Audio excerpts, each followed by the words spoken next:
Market లో invest చేసి మీ డబ్బులు డబుల్ చేసుకోవాలనుకుంటున్నారా? సుందరరామిరెడ్డి గారి లైవ్ సెమినార్ కి అటెండ్ అవ్వండి. Hello viewers, welcome back to our channel.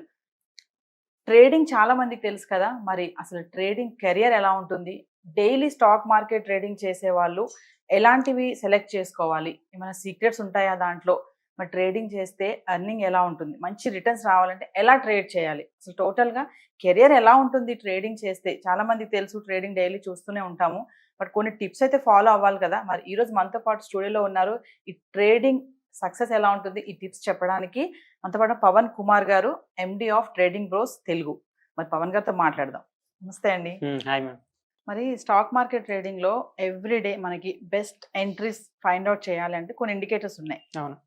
అనగానే మీరు మామూలుగా సింపుల్ గా చెప్పకండి మా వ్యూవర్స్ కి. రోజు కొంచెం పెద్ద పెద్ద వాళ్ళు చేస్తారు కదా ట్రేడింగ్, ఇండికేటర్స్ ఉంటాయి, అట్లాంటి చెప్పాలి కొంచెం న్యూ టెక్నాలజీతో వచ్చేవి. యాక్చువల్లీ ఇంటర్వ్యూ అంటే మోస్ట్ ఆఫ్ ది పీపుల్ ఇలాంటి వీడియోస్లో వాళ్ళు గొప్పలు చెప్పుకోవడం కానీ ఇలా ఇదే సరిపోతుంటుంది. ఈ వీడియో మాత్రం మీకు డెఫినెట్లీ కూడా 100% కూడా వర్తబుల్గా ఉంటుంది. పూర్తి స్థాయిలో ఏనంటే మీకు సబ్జెక్ట్ కూడా అర్థమవుతుంది. ట్రేడింగ్ బ్రోస్ తెలుగు అనే ఛానల్లో ఏదైతే కాన్సెప్ట్లు చెప్పానో ఇంకా అప్లోడ్ చేయనివి కూడా ఉన్నాయి, అవి కూడా ఇక్కడ చెప్తాను సింపుల్ వేలో. 100% అంటే అవ్వదు కానీ సింపుల్ వేలో చెప్పడానికి ట్రై చేస్తాను, ఓకేనా? ఫస్ట్, మార్కెట్లో అసలు ఏం జరుగుతుంది? మార్కెట్లో ఒకరికి మనీ వస్తుంటే మేడం, ఇంకొకరు పోతున్నట్టే, ఓకేనా? మీరు కొన్నారు, నేను అమ్ముతాను. అక్కడ మీకు మనీ వచ్చింది అనుకోండి, నాకు పోద్ది, నాకు వచ్చింది అనుకోండి, మీకు పోద్ది. అంటే మార్కెట్లో ఏం జరుగుతుంది? బై చేస్తారు, వాళ్ళు అలా ఉండిపోరు కదా, మళ్ళీ సెల్ చేస్తారు. అంటే కొనేవాడు ఉంటే అమ్మేవాడు ఉండాలి. ఇది మార్కెట్ అనుకోండి. ఫిష్ మార్కెట్ ఎలాగా, ఫ్రూట్స్ మార్కెట్ ఎలాగా, స్టాక్ మార్కెట్ ఎలాగా. ఫిష్ మార్కెట్లో ఫిషెస్ ఉంటాయి, స్టాక్ మార్కెట్లో స్టాక్స్ ఉంటాయి, అంతే డిఫరెన్స్. సో ఇక్కడ ఈ మెథడ్లో ఆ పాయింట్ ఆఫ్ వ్యూలో వెళ్ళామనుకోండి, ఇండెప్త్ ఇలాంటి ఆలోచనలోంచే కాన్సెప్ట్లు పుట్టుకొచ్చాయి. చాలా మంది కాన్సెప్ట్లు కనిపెట్టారు. దాంట్లో ఇప్పుడు చాలా మంది యూస్ చేస్తున్న వాళ్ళు కానీ, పెద్ద పెద్ద ఛానల్స్ కానీ తెలుగులో support and resistance, candles, patterns, trend lines, divergence, options అంటే ఇవే చెప్తుంటారు. పెద్ద పెద్ద కోర్సెస్ 60,000 70,000 కోర్సెస్ కూడా ఇవే చెప్తారు. ఇంతకు మించి వెళ్ళరు ఎదరికి, ఎందుకంటే వాళ్ళకి తెలియదు, ఓకేనా? సో ఇక్కడ దీని అప్డేట్ వెర్షన్ అదర్ కంట్రీస్ లో ఫారెక్స్ అంటుంటారు. అంటే ఫారెక్స్ లో యూజ్ చేసే కాన్సెప్ట్ల గురించి మనం మాట్లాడుకున్నాం. దాన్ని advanced price action, smart money concepts, ICT, order flow delta అని పీక్ లెవెల్ కాన్సెప్ట్స్ ఉన్నాయి. పీక్ లెవెల్ కాన్సెప్ట్స్ లో సింపుల్ వేలో అర్థం చేసుకోవడానికి ఐసిటి, ఎస్ఎంసి రెండు ఒకటే, ఓకేనా? ఆర్డర్ ఫ్లో డెల్టానే మన సింపుల్ వేలో అదే ఒకటే, దాన్ని బై చేయాలి మేడం. ఆర్డర్ ఫ్లో డెల్టా అంటే ఏంటంటే ఏ క్యాండిల్లో ఎంతమంది కొంటున్నారో ఎంతమంది సెల్ చేస్తున్నారని ఎన్ఎస్సి డేటా డైరెక్ట్ అక్కడ కనపడుతుంది. దానివల్ల ఏంటంటే నెక్స్ట్ క్యాండిల్లో ఎవరో ఎక్కువగా ఉన్నారన్నది మనం ముందుగానే తెలుసుకోవచ్చు. సో ఇక్కడ ఫస్ట్ ఐసిటి, ఎస్ఎంసి రెండు కలిపి ఇండికేటర్స్ ఉన్నాయి మనకి. ఆ ఇండికేటర్స్ మీద మాట్లాడతాం. సో ఐసిటి, ఎస్ఎంసిలో స్మార్ట్ మనీ కాన్సెప్ట్స్లో ఇది ఏంటంటే మార్కెట్ ఇక్కడ స్క్రీన్ కనిపిస్తుంది కదా మీకు. సో ఇక్కడ నుంచి స్ట్రాంగ్గా బయింగ్ జరిగింది అంటే స్ట్రాంగ్గా మళ్ళీ సెల్లింగ్ జరగాలి. సో ఇలా ఈ కాన్సెప్ట్లో మనకి ఇలా జరిగినప్పుడు దీన్ని ఇంబ్యాలెన్స్ అంటారు. ఎస్ఎంసిలో ఒక యూజ్డ్ నేమ్స్ ఉంటాయి: imbalance, order black, order flow, inducement, liquidity sweep, ఇవన్నీ కూడా ఉంటాయి. బట్ ఇవన్నీ కూడా నేర్చుకుని బేసిక్స్ ఐడియా ఉన్న వాళ్ళకి ఇండికేటర్ యూజ్ చేశారనుకోండి మనకు డైరెక్ట్గా తెలిసిపోద్ది. అంటే ఇక్కడ నుంచి రైజ్ అయింది కాబట్టి మార్కెట్ మళ్ళీ ఇక్కడికి వచ్చి వెళ్తుంది అన్న పాయింట్ ఆఫ్ లో ఒక థీమ్ ఉంటుంది. ఇప్పుడు ఈ ఇండికేటర్ని ఇక్కడ మీరు ఏం సెట్ చేస్తారంటే డైరెక్ట్ కొట్టండి. చాలా మంది స్మార్ట్ మనీ కాన్సెప్ట్ నేర్చుకోవడానికి చాలా టైం కూడా స్పెండ్ చేస్తున్నారు. అంత టైం అవసరం లేదు, ఇది ఒక ప్రైజ్ యాక్షన్ మాత్రమే. ప్రైజ్ యాక్షన్ ఆల్రెడీ ఇక్కడ ఇండికేటర్ మనకు ఒకరు లక్షలుగా ఉన్న వాళ్ళు మనకు ఫ్రీగా ప్రొవైడ్ చేస్తున్నారు. ఇప్పుడు ఆ ఇండికేటర్ని స్మార్ట్ మనీ కాన్సెప్ట్స్ అని సెర్చ్ చేస్తే ఇక్కడ వస్తుంది మీకు. దీన్ని ఇక్కడ క్లిక్ చేయండి. దీన్ని ఇక్కడ క్లిక్ చేస్తే ఇదే ఎక్కడ బై చేయాలి, ఎక్కడ సెల్ చేయాలన్న థీమ్లో ఇదే డిజైన్ చేసి మనకి చూపిస్తుంది. చూడండి ఇక్కడ ఏంటి, ఇవి ఆర్డర్ బ్లాక్స్, ఇవి ఇంబ్యాలెన్స్ ఉన్నదాన్ని ఆర్డర్ బ్లాక్స్ అంటారు. అంటే ఇప్పుడు ఏంటి, మార్కెట్ స్లోగా ఇక్కడికి వచ్చింది అనుకోండి, ఓకేనా? మార్కెట్ స్లోలీ ఇక్కడికి వచ్చి ఇక్కడ నుంచి టర్న్ అవుతుందని థీమ్ అనమాట. మీకు ఒక లైన్ డ్రా చేస్తున్నాను. సో మార్కెట్ ఇలా వచ్చింది, ఇక్కడికి వచ్చింది అనుకోండి, ఇది రివర్స్ అవుతుంది అనుకోండి, ఇది బయింగ్ జోన్ అనమాట. సో ఇక్కడ ఈ ఏరియాలో బయింగ్ చేయొచ్చు. నెక్స్ట్ ఇక్కడే రెండు థీమ్లు ఉంటాయి. మళ్ళీ తెలియకపోవడం వల్ల చాలా మంది లాసెస్ అవుతుంటారు. మన ఛానల్ అయితే ఉంటాయి, ఇక్కడ బ్రీఫ్గా చెప్పను కానీ లిటిల్ బిట్ మిమ్మల్ని ఐడియా చేస్తాను. సో ఇక్కడ టచ్ వెళ్ళిపోతే దీన్ని మిటిగేషన్ ఎంట్రీ అంటారు. స్వీప్ అంటే ఏంటంటే ఈ ఆర్డర్ బ్లాక్ కిందకు వచ్చింది అనుకోండి స్వీప్ అంటారు, ఓకేనా? ఇలా వెళ్తుంది.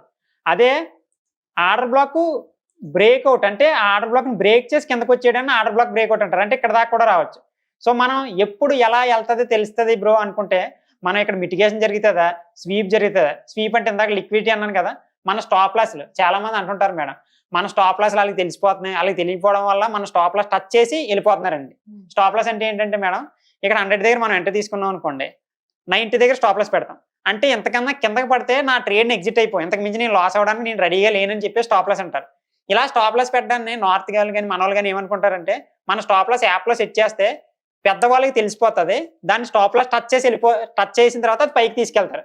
అంటే 100 దగ్గర ఉన్నది మళ్ళీ 200 వెళ్ళిపోతుంది ఎప్పుడు మన స్టాప్ లాస్ టచ్ అయ్యాక అలా అంటారు. కానీ వాళ్ళు ఇది నిజమే, కానీ వాళ్ళకి తెలియదు. వాళ్ళకి మీరు చేసే ట్రేడింగ్ స్ట్రాటజీలు తెలుసు, దాని ప్రకారం థీమ్ని వాడతారు వాళ్ళు. ఓకేనా? సో అలా మన వల్ల స్టాప్ లాస్, ఇదే లిక్విడిటీ స్వీప్ అంటారు. సో ఈ లిక్విడిటీ స్వీప్ దగ్గర ఇలా జరుగుతుంది అనమాట. ఇలా smart money concepts indicator use చేస్తే మనకి ఎక్కడ బై చేయాలి, ఇలా ఇక్కడ ట్యాప్ అయ్యి రైజ్ అయినప్పుడు మనం బై చేయొచ్చు అనమాట. అలా అదే అప్ సైడ్ వచ్చింది అనుకోండి, ఇలా అప్ సైడ్ వచ్చింది చూడండి, ఇక్కడ రెడ్ కలర్లో వచ్చింది చూడండి, ఇది ట్యాప్ అయింది అనుకోండి కిందకు వస్తుంది అని చెప్పేసి అది థీమ్ అనమాట. దీంట్లోనే 3 థీమ్స్ ఉంటాయి మళ్ళీని, mitigation, sweep, order block, breakout. అది ఎలా కనుక్కోవాలంటే క్యాండిల్ వేస్ కన్ఫర్మేషన్ అని ఉంటుంది. ఎక్కడ మనం రియాక్ట్ అవ్వాలన్న point of view candle wise confirmation అంటే ఏదైతే జోన్ యొక్క హైయెస్ట్ క్యాండిల్ ఉందో, ఇది హైయెస్ట్ క్యాండిల్ అనుకోండి, ఈ రెడ్ క్యాండిల్ కదా ఈ జోన్ మొత్తం యొక్క హైయెస్ట్ క్యాండిల్. చాలా మందికి అర్థం పోవచ్చు బేసిక్స్ వల్ల, ఇండికేటర్ని బేస్ చేసుకుని యూస్ చేసుకోవచ్చు మీరు. ఈ హై ఉంది కదండి, ఈ హై ఈ ఓవరాల్ జోన్ యొక్క హైయెస్ట్ క్యాండిల్, దీని యొక్క లో ఇక్కడ ఇలా రివర్సల్ అయినప్పుడే మనం ఎంటర్ తీసుకుంటాం. ఇక్కడ ట్యాప్ అవగానే తీసుకోవాలి. అలాగే ఇక్కడ ఒక క్యాండిల్ వస్తుంది, ఇప్పుడు ఇక్కడికి వచ్చేటప్పుడు రెడ్ క్యాండిల్స్ వస్తాయి. ఫస్ట్ గ్రీన్ క్యాండిల్ ఎప్పుడైతే డ్రా అవుతుందో ఈ జోన్ యొక్క లోయెస్ట్ క్యాండిల్ ఎక్కడైతే హై బ్రేక్ ఇస్తుందో దీని లో బ్రేక్ ఇచ్చినట్టు అప్పుడు మనం బైకి వెళ్తాం అనమాట. ఇలా ఈ ఇండికేటర్ని మనం ఇండెక్స్లో వాడుకోవచ్చు. ఫిన్ నిఫ్టీ కానీ బ్యాంక్ నిఫ్టీ ఇలాగా, లేకపోతే స్టాక్స్లో కానీ ఏ విధమైన వాటిల్లో కూడా ఈ ఇండికేటర్ని వాడితే మనం ఇక్కడ బై చేయాలని ఇక్కడ సెల్ చేయాలని మనకి ఈజీగా ఐడెంటిఫై చేయొచ్చు. ఓకేనా? దీన్నే స్మార్ట్ మనీ కాన్సెప్ట్స్ ఇండికేటర్ అంటారు అనమాట. ఇంకోటి చూస్తే ఓఏ కూడా ఉంది కదండి ఒక ఇండికేటర్, ఓపెన్ ఇంట్రెస్ట్ అని. అవును మేడం, దాని గురించి అది ఓపెన్ ఇంట్రెస్ట్ మనకి ఎలా తెలుస్తుంది అంటే మేడం, ఎక్కడ ఎంతమంది బయ్యర్స్ ఉన్నారో ఎక్కడ ఎంతమంది సెల్లర్స్ ఉన్నారో అన్నది మ్యాటర్ మేడం. ఓకేనా? ఇప్పుడు ఈ ఏరియాలో ఒక 100 పీపుల్ నా పక్కన నా సైడ్ ఉన్నారు, ఒక 50 పీపుల్ మీ సైడ్ ఉన్నారు, మధ్యలో ఒక తోడెట్టాం, నేను 100 మెంబర్తో కలిపి లాగుతున్నాను, అందరూ కూడా ఒకే స్ట్రెంత్ ఉన్న వాళ్ళు. 50 మెంబర్స్ ఒక పక్కన లాగుతున్నారు, 100 మెంబర్స్ ఒక పక్కన లాగుతున్నారు. ఎవరి సైడ్ వెళ్తున్నట్టు మార్కెట్, ఎవరి సైడ్ వెళ్తుంది? 100 పీపులే కదా, ఆటోమేటిక్గా గెలుతారు. అలాగే మనకి ఇక్కడ ఓఏ అంటే ఏంటంటే ఎవరు ఎక్కువ ఏ సైడ్ ఉన్నారని తెలుసుకోవడానికి మనకు ఓఏ యూజ్ అవుతుంది మార్కెట్లో ఓఏ. సో ఇక్కడ మీరు ఏంటంటే సెన్సిబుల్ అంటారు కదా, జీరోదా మీకు ఫ్రీ ఇస్తుంది. సెన్సిబుల్లో లాగిన్ అవుతాయి. ఇది ఎవరెవరికి అవైలబుల్గా ఉంటుందంటే 5 Paisa, Zerodha and again Angel One, FA అని చెప్పేసి కొన్ని స్టాక్ బ్రోకర్స్ ఉంటాయి, ట్రేడ్ చేసే బ్రోకర్స్ ఉంటాయి. ఆ బ్రోకర్లకి సెన్సిబుల్ యూజ్ అవుతుంది అనమాట మనకి. ఓకే. ఈ సెన్సిబుల్లో మీరు ఇక్కడ ఉంది చూడండి, ఫస్ట్ ఇక్కడ రావాలి, ఇక్కడికి వచ్చిన తర్వాత ఎనాలిసిస్ అని కనపడుతుంది కదా, ఎనాలిసిస్కి వచ్చి ఆప్షన్ చైన్ అని కనపడుతుంది కదా, ఆప్షన్ చైన్ కింద క్లిక్ చేయండి. అప్పుడు ఇలా వస్తుంది, ఇక్కడ నిఫ్టీ, బ్యాంక్ నిఫ్టీ, ఫిన్ నిఫ్టీ, మిడ్ క్యాప్, సెన్సెక్స్ అని ఎవ్రీథింగ్ కూడా వస్తాయి. మనం ఇప్పుడు పొరపాటు నిఫ్టీని సెలెక్ట్ చేసుకున్నాం, లేకపోతే బ్యాంక్ నిఫ్టీని సెలెక్ట్ చేసుకున్నాం. బ్యాంక్ నిఫ్టీ యొక్క ప్రీమియంలు ఇవన్నీ కూడా ఇది పక్కన పెట్టండి, దీని గురించి తర్వాత మాట్లాడదాం. బ్యాంక్ నిఫ్టీ యొక్క చార్ట్ ట్రేడింగ్ వ్యూలో మీకు ఎలా వస్తుందో అలాగే బ్యాంక్ నిఫ్టీ చార్ట్ కూడా వస్తుంది. ఆ చార్ట్ ఓపెన్ చేసామనుకోండి ట్రేడింగ్ వ్యూలో ఓఏ కనపడదు. చాలా మంది కింద వాల్యూమ్ యాడ్ చేసేసుకుని దాన్ని ఓఏ అనుకుంటున్నారు, అది ఓఏ కాదు బ్రదర్. అక్కడ బిల్డ్ అయ్యే మాత్రమే ఈ ఓఏ. ఏంటంటే మనకి ఎంతమంది కాంట్రాక్ట్లు ఉన్నారో ఆ ప్రీమియంలను తెలుసుకోవడానికి ఇక్కడ ఓఏ ప్రొఫైల్ అని ఉంది చూడండి, అది క్లిక్ చేయండి. అది క్లిక్ చేస్తే ఓఏ వచ్చిందా. అండ్ అగైన్ ఇక్కడ సెట్టింగ్స్లోకి వెళ్ళండి. ఇక్కడ ఏం కనపడుతుంది మనకి, open interest, change in O A. Open interest అంటే నేను ప్రీవియస్ వీడియోలో ఆల్రెడీ చెప్పాను, లేకపోతే ముందుగా తెలిసిన వాళ్ళకి తెలిసి ఉంటుంది. కాంట్రాక్ట్స్ ఎక్స్పైరీ అయిపోతాయని చెప్పాను కదా నేను, వారానికి ఒకటి ఆప్షన్స్ అంటారు, మంత్లీ అయిపోయిందని ఫ్యూచర్స్ అంటారు. ఓకేనా? ఇక్కడ డైరెక్ట్ ఓపెన్ ఇంట్రెస్ట్ పెట్టారనుకోండి మొత్తం కాంట్రాక్ట్ సంబంధించింది. అదే ఓపెన్ చేంజ్ ఇన్ ఓఏకి పెట్టారనుకోండి, అది ఈ రోజుకి సంబంధించి మాత్రమే.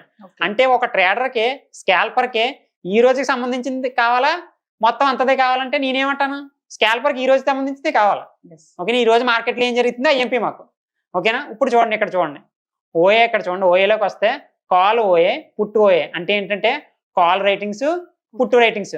చాలా మంది కన్ఫ్యూజ్ అవుతుంటారు, సెల్లింగ్ తెలియాలి. దీనికి సెల్లింగ్ మెథడ్లోనే ఇది డిజైన్ చేశారు.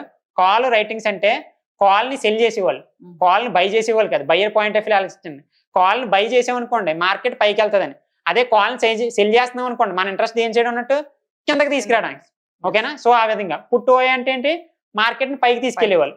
అంటే ఏదో కన్ఫ్యూజింగ్ ఉంది బ్రో అనుకుంటే లైట్ తీసుకోండి. ఇక్కడ గ్రీన్ రెడ్ కనపడుతుంది కదా, గ్రీన్ ఉంటే పైకి తీసుకెళ్లేవాళ్ళు, రెడ్ ఉంటే కిందకి తీసుకెళ్లేవాళ్ళు.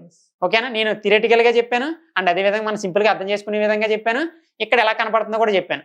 ఇప్పుడు ఇక్కడ గ్రీన్ ఎక్కువగా ఉందంటే మార్కెట్స్ లో బయ్యర్స్ ఎక్కువ మంది ఉన్నారని చెప్పేసి ఇండికేట్ అన్నమాట. సో దీని ద్వారా మనం ఇక్కడ బై చేయాలని. అలాగే ఏమైంది, ఇక్కడ మార్కెట్ ఫ్లక్చువేట్ అయింది, బై సైడ్ వెళ్తుంది.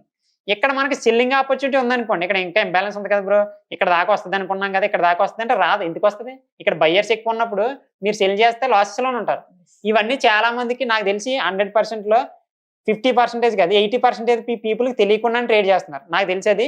సో ఇవన్నీ తెలుసుకోవాలి మీరు 100% కూడా. ఇలా మనం ఓఏని బేస్ చేసుకుని బై సైడ్ వెళ్ళాలా లేకపోతే రెడ్ సైడ్ వెళ్ళాలా అని చెప్పేసి డౌన్ సైడ్ రావాలని తెలుస్తుంది. దీంట్లోనే చాలా మందికి తెలుసు. ఆప్షన్ చైన్లో అప్పట్లో మీకు రీసెంట్గా ఉన్న కాన్సెప్ట్లో ఓఏని బేస్ చేసుకుని సపోర్ట్ అండ్ రెసిస్టెన్స్ డ్రా చేసేవారు, చాలా మందికి ఐడియా ఉండి ఉంటుంది. ఓకేనా? సో అంటే ఏంటి, strong support strong resistance level ఇది, సపోర్ట్ లెవెల్ ఇది అంటారు కదా, ఇదే.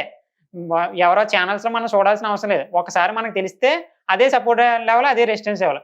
రెడ్ ఉన్నాయేంటి రెసిస్టెన్స్, గ్రీన్ ఉన్నాయేంటి సపోర్ట్. ఓకేనా?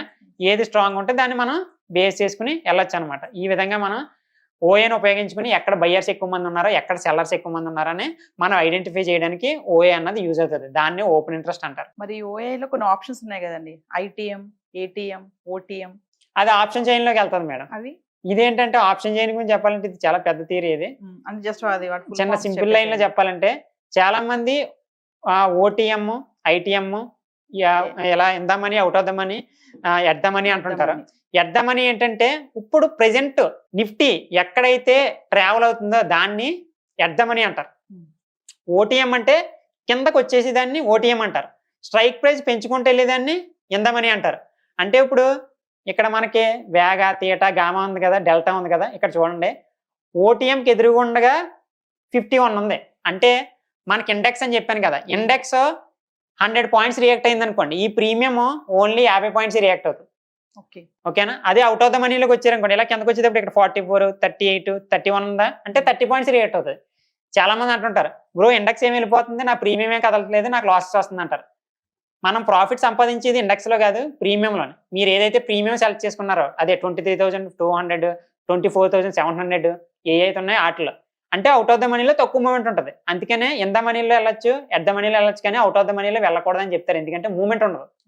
ఓకేనా? సో ఇక్కడ చూడండి, ఇక్కడ ఎంత ఉంది, 84 ఉంది. అంటే ఇండెక్స్లో 100 పాయింట్ మూమెంట్ ఇచ్చింది అనుకోండి, ఇక్కడ 87 పాయింట్స్ దాకా మూమెంట్ వస్తుంది అనమాట. సో ఇలా అనమాట. ఆప్షన్ చైన్ గురించి చాలా బాగా తెలుసుకోవాలి. వేగా, తీటా, గామా, డెల్టా ఇవన్నీ కూడా మనకి ట్రేడింగ్ ప్లస్ తెలుగులో వీడియో ఉంటుంది. ఆ వీడియో దీంట్లోని కూడా అప్లోడ్ చేస్తాం. బట్ మీకు ఫాస్ట్గా తెలుసుకోవాలనుకుంటే మాత్రం ఆ ఛానల్ కూడా సెర్చ్ చేయండి, మీకు కనబడుతుంది. ఓకేనా?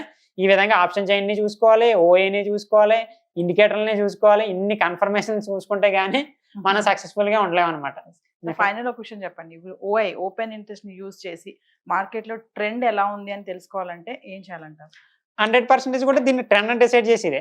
ఇక్కడ గ్రీన్ కలర్ లో ఉందనుకోండి బుల్ సైడ్ ఉన్నట్టు, రెడ్ కలర్ లో ఎక్కువగా ఉందనుకోండి డౌన్ సైడ్ ఉన్నట్టు. ఈజీగా ట్రెండ్ డిసైడ్ చేసేచ్చు. కానీ టైం ఫ్రేమ్ డేలో పెట్టుకోవాలి, 3 లోవర్ టైం ఫ్రేమ్ లో కాదు. టైం ఫ్రేమ్స్ ఉంటాయి, డే టైం ఫ్రేమ్ అంటే డేకి సంబంధించిన క్యాండిల్ వస్తుంది. ఈ రోజు అంతా జరిగింది బుల్ సైడ్ ఉందనుకోండి గ్రీన్ క్యాండిల్ వస్తుంది, ఈ రోజు సంబంధించింది రెడ్ ఉందనుకోండి రెడ్ క్యాండిల్ వస్తుంది. అలాగా టైం ఫ్రేమ్ తగ్గి 15 మినిట్స్ పెట్టామనుకోండి 15 మినిట్స్ తగ్గ క్యాండిల్ వస్తుంది ఇక్కడ. అలాగా మనం టైం ఫ్రేమ్ దీనికి డే టైం ఫ్రేమ్ పెట్టుకోవాలి. సో పవన్ గారు ప్రీవియస్ వీడియో చెప్పినట్టుగా ట్రేడింగ్ అంటే ఏమి ఆషామాషి కాదు, చాలా చాలా విషయాలు తెలుసుకోవాలి. అసలు చెప్తుంటే కొత్త కొత్త పాయింట్స్ అన్ని వస్తున్నాయి. అంటే ఒక ట్రేడింగ్ చేయాలంటే ఖచ్చితంగా స్టడీ చేయాలి, స్టడీ మాత్రం అర్థమైంది. ఇప్పుడు మనం ఈ వీడియోలో ఎంత చెప్పాం మేడం, మన వాళ్ళకి ఏం గుర్తుండదు. 100% దాన్ని మళ్ళీ ప్రాక్టీస్ చేయాలి. ఒకసారి వీడియో వెనక్కి చూసుకుని రిపీటెడ్ గా చూసి ఎలా లాగిన్ అవ్వడు మనవాడు అని చెప్పేసి ట్రేడింగ్ వ్యూలో ఎలా ఇండికేటర్ యాడ్ చేస్తున్నాడు అవన్నీ చెక్ చేసి ఒక 1 మంత్ అప్లై చేసుకున్నారు అనుకోండి, డెఫినెట్లీ వర్కౌట్ అవుతుంది. ఓకేనా? So thank you. సుమన్ టీవీలో మీ పర్సనల్ అండ్ బిజినెస్ ప్రమోషన్స్ కోసం కింది నెంబర్ కి కాంటాక్ట్ చేయండి.